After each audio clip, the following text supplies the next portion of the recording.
Saudara, saat ini perang dagang sedang terjadi. Berkecamuk Amerika dan Cina saling hantam. Di mana umat Islam? Umat Islam ternyata hanya menjadi penonton atau bahkan menjadi korban. Trump, presiden Amerika, dengan pengah berkata 50 negara minta negosiasi. Tapi Cina, bagaimana dengan China? Dia tidak minta.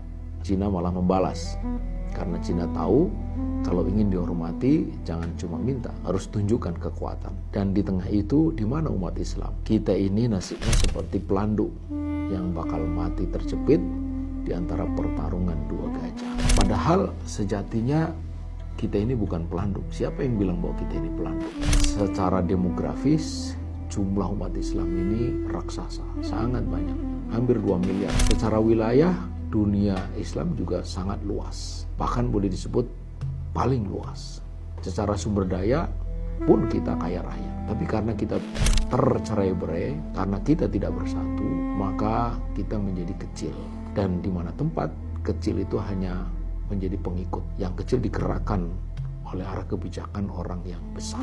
Saudara, maka jelas bahwa kita umat Islam itu bisa menjadi gajah, tapi tentu bukan dengan keterpecah belahan ini, bukan dengan nasionalisme chauvinistik, nasionalisme sempit, bukan dengan kebijakan pecah belah, hanya dengan satu syarat, bahwa kita harus bersatu, dan Islam menyatukan kembali kita kekuatan yang kita punya.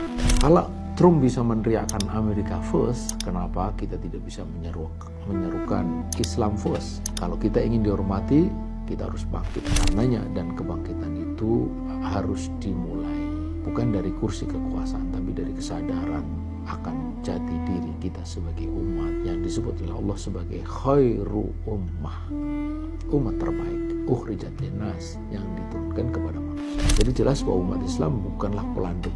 Kita hanya belum ingat siapa sesungguhnya diri kita, bahwa kita ini adalah makhluk yang mulia, khairu ummah.